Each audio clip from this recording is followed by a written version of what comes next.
డబ్బు, అనారోగ్యం, ఉద్యోగం, వ్యాపారం, అప్పులతో బాధపడుతున్నారా? మీకోసమే మేనిఫెస్టింగ్ మిరాకిల్స్ 11 days प्रोग्राम। ज्यादा मुझे उम्मीद तो नहीं है, लेकिन अभी भी मैं अपनी वाइफ को बोलूंगा कि उसमें तो कोई वैल्यू नहीं है, मेरी वाइफ में खुद। तो मेरे बच्चे को क्या ही बड़ा करेगी वैल्यू के साथ, मेरे पेरेंट्स को मेरा बच्चा दे दे, वो उसको बेटर वैल्यू के साथ बड़ा करेंगे।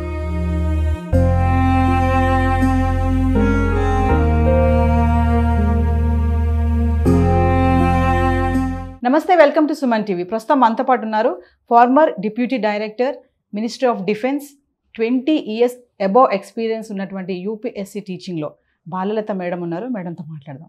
నమస్తే మ్యామ్. నమస్తే అండి. మ్యామ్, బెంగళూరులో సాఫ్ట్వేర్ టెక్కి 34 yearsకే సూసైడ్ చేసుకున్నాడు. 24 pages సూసైడ్ నోట్ రాసి 80 minutes సెల్ఫీ వీడియో కూడా తీసుకొని, రీజన్ చూసుకుంటే భార్య, వైఫ్ రిలేటివ్స్ టార్చర్ అంట. ఇది కొంచెం రివర్స్గా ఉంది కదా మేడం వినడానికి. మనం ఎక్కడైనా చూసుకుంటే ఉమెన్స్ గృహహింస అని చెప్పేసి చూస్తూ ఉంటాం. మరి ఇక్కడ అదే గృహహింస మెన్కి వస్తే మరి ఇలాంటి చట్టాలు లేవా మన సొసైటీలో? అతను క్వశ్చన్ చేశాడు పర్సన్. మరి దీనికి మీరు ఏం చెప్తారు? మనకున్న చట్టాలన్నీ కూడా ట్రెడిషనల్గా ఉమెన్ హుడ్ని ఉద్దేశించి, పాత రోజుల్లో మహిళలు బాధితులు అనమాట. అంటే ఏ కష్టం వచ్చినా మహిళలే విక్టిమ్స్ అవుతారు. చదువుకోని రోజుల్లో, చదువు రాని రోజుల్లో, గ్లోబలైజేషన్ ముందు రోజుల్లో. కానీ ఇప్పుడు అలా కాదు. అబ్బాయిలు అమ్మాయిలు అందరూ సమానమే. అండ్ అమ్మాయిలు కూడా పెళ్ళి అనే వ్యవస్థను ఎలా చూస్తున్నారంటే అదొక సీక్రెట్, పవిత్రమైన పని అలా చూడట్లేదు. ఆ ఎమోషనల్ బాండింగ్ తక్కువైపోయింది, ఎకనామిక్ బాండింగ్ ఎక్కువైపోయింది. ఎంత సంపాదిస్తున్నాడు, ఎంత ఆస్తి వెనకాల ఉంది, నన్ను ఎలా మెయింటైన్ చేస్తాడు, నాకు ఎలాంటి డ్రెస్సులు కొనిస్తాడు, నాకు బ్రాండెడ్ అన్నీ కొనిస్తాడా, అదే చూస్తున్నారు. పెళ్ళికి ముందు అబ్బాయికి ఎంత జాబ్ ఉంది, ఎంత శాలరీ వస్తుంది, వెనకాల ఆస్తి ఎంత ఉంది, అసలు అమ్మ నాన్న అవసరం లేదు, అబ్బాయి తల్లిదండ్రులు కూడా అవసరం లేదనమాట. ఆ కల్చర్లో 30 సంవత్సరాల నుంచి మనం ఎంటర్ అయ్యాం. ఇప్పుడు పూర్తి స్థాయిలో ఎంటర్ అయ్యాం. దాని యొక్క పరాకాష్టే ఈ బెంగళూరు టెక్కీ సూసైడ్ అనమాట. అతనికి ఎంత బాధ లేకపోతే అలాంటి సూసైడ్ నోట్ రాసి 24 pages నోట్ రాసి, అతను ఒక కంపెనీలో డైరెక్టర్ స్థాయి అంట. తర్వాత 80 minutes వీడియో పెట్టాడు. ఆ వీడియోలో తన ఒంటి పైన కూడా జస్టిస్ ఈజ్ డ్యూ అని పెట్టుకున్నాడు. అంటే ధర్మం జరగాలి, నాకు ధర్మం జరగాలి అని చెప్పి అతను పోరాడుతున్నాడు. నాకు జస్టిస్ వచ్చేదాకా నా శవ దహనం కూడా సరిగ్గా చేయొద్దని చెప్తున్నాడు. అంత బాధలో అతని ముఖం చూస్తే, అతని వాయిస్ ఏంటంటే ఇంత బాధ ఒక వ్యక్తి పడ్డాడా అని. ఇండియాలో ఏంటంటేనండి, చట్టాలన్నీ మహిళల పట్లే ఉన్నాయి, మహిళలకు ఫేవర్గానే ఉన్నాయి. ఒక అమ్మాయి నాకు ఈ నష్టం జరిగింది, ఈ కష్టం జరిగిందని పోలీస్ స్టేషన్కి వెళ్తే అందరూ అమ్మాయి తరపునే ఉంటారు, అబ్బాయి తరపున ఎవరూ మాట్లాడరు. అయితే ఇప్పుడు మనకు కావాల్సింది ఏంటంటే మెంటల్ హరాస్మెంట్. అమ్మాయికైనా అబ్బాయికైనా ఒకటే. ఒక భర్త ఇంటికి రాగానే భార్య ఎలా ఉన్నావు అని అడగటం పోయి ఎంత సంపాదించుకొచ్చావు, నువ్వేం చేస్తున్నావు, ఇవి ఎక్కువైపోయినాయి అనమాట. అసలు ఏంటి నీ స్టాండర్డ్ ఏంటి అని కంపారిజన్ కూడా పెరిగిపోయారు. సో ఇది మెంటల్ హరాస్మెంట్ అనేది అబ్బాయిలు కూడా ఈక్వల్గా ఉంటుంది. చాలామంది ఇప్పటి వరకు కూడా అమ్మాయిని డౌరీ కోసం వేధిస్తున్నారు, అమ్మాయిలకి కట్నం కోసం వేధిస్తున్నారు, డొమెస్టిక్ వైలెన్స్ అబ్బాయిలు అమ్మాయి పైన చేస్తున్నారని. ఈ చట్టాలన్నీ కూడా డౌరీ ప్రొహిబిషన్ యాక్ట్ కానీ, డొమెస్టిక్ వైలెన్స్ యాక్ట్, గృహహింస చట్టం కానీ, భారతదేశంలో ఉన్న చట్టాలన్నీ కూడా ఉమెన్ వైపు బయాస్డ్ అయి ఉన్నాయి. ఉమెన్ వైపు ఉన్నాయి, మెన్ వైపు ఎటువంటి చట్టాలు లేవు. చట్టాలు లేకపోగా వాళ్ళు చెప్పుకున్నా తప్పే అయిపోతుంది. అబ్బాయి అదే అడిగాడు, నాకు ఫ్రీడమ్ ఆఫ్ స్పీచ్ కావాలి, మెన్కి కూడా ఈక్వాలిటీ కావాలి, మెన్కి కూడా భావ వ్యక్తీకరణ హక్కు కావాలని చెప్పి. ఇప్పుడు ఆ తల్లిదండ్రులు ఈరోజు చూస్తే మనం వీడియోలో ఎంత ఏడుస్తున్నారు, ఎంత హృదయ విదారకంగా ఉన్నారు.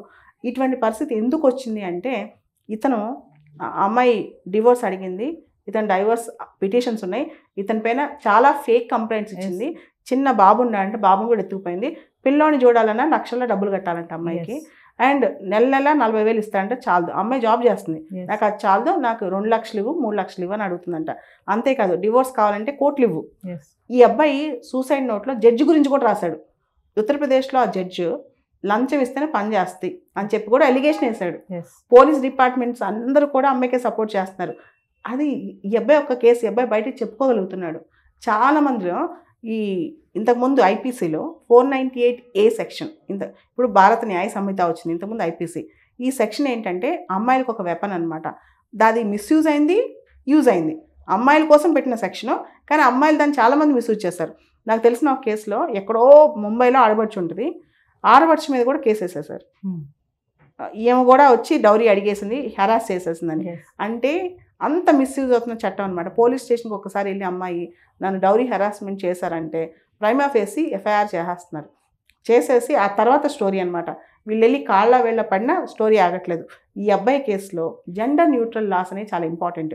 ఇండియాలో అబ్బాయిలు అమ్మాయిలు ఇప్పుడు ఇద్దరు ఎకనమికల్గా ఇండిపెండెంటే. మీరు ఫ్యామిలీ కోర్టులో చూస్తే ఎన్ని కౌన్సిలింగ్స్, ఎన్ని డైవర్స్ కేసులు ఇండియాలో దాదాపు పెళ్ళైన కేసులు, ముఖ్యంగా ఈ టెక్ బేస్డ్ ఇండస్ట్రీస్, పెద్ద పెద్ద ఫ్యామిలీస్ ఉన్నాయి కదా, చాలా కేసులు డైవర్స్ దాకా వెళ్ళడానికి కారణం ఎకనమిక్సే, ఆర్థికపరమైన అంశాలే విడాకులకి దారితీస్తున్నాయి అనమాట. కాబట్టి ఇదే ప్రధానమైన కారణం అండి.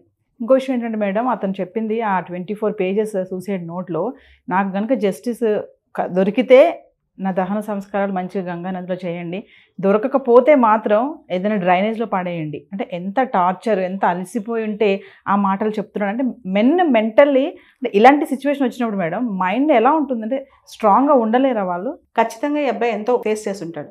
అబ్బాయిలు అమ్మాయిలనే కాదండి, ఫ్యామిలీ ఇష్యూస్లో మనం ఎంత ఫేస్ చేసినా, ఎంత తట్టుకుని, ఎంత ధైర్యవంతులమైనా ఒక స్థాయికి ఇంక విసిగిపోతాం అనమాట. ఇదా మనం బతికేది అని చెప్పి. ఇది అబ్బాయిలకి అమ్మాయిలకి మెంటల్ హెరాస్మెంట్ ఒకటే ఉంటుంది. మెన్ అయినంత మాత్రం వాళ్ళు స్ట్రాంగ్ ఉంటారు, ఉమెన్ అయినంత మాత్రం వీక్గా ఉంటారని లేదు. క్రూయల్టీ కూడా ఒకటే. ఉమెన్ మెన్ ఇద్దరు క్రూయలే. అంటే క్రూయల్టీలో కూడా పరాకాష్ట అమ్మాయిలకు కూడా ఎక్కువైపోయింది అనమాట. అమ్మాయిలు ఏం చూస్తున్నారు ఈ రోజుల్లో? ఓన్లీ పెళ్లి చేసుకుంటే ఒక కాంట్రాక్ట్ అనమాట. ఇది actual western culture, neo liberal culture అంటాం మనం పొలిటికల్ సైన్స్ భాషలో. ఈ వెస్ట్రన్ కల్చర్లో ఏంటంటే పెళ్లి చేసుకునే ముందు ఫస్ట్ కొన్నాళ్ళు కలిసి ఉంటారు, వీరి దగ్గర ఎంత లాభం ఉంటుంది అన్నీ చూసుకుంటారు అనమాట. ఇక్కడ ఒక పొజిషన్ ఏంటంటే, మీరు బిల్ గేట్స్ విడాకులు చూస్తే ఆయన దాదాపు $76 బిలియన్ ఇచ్చాడు వాళ్ళ వైఫ్కి విడాకులకి, డివోర్స్కి $76 బిలియన్ ఇచ్చారు. జెఫ్ బెజోస్ 4%, 4% అమెజాన్లో షేర్స్ ఇచ్చారు.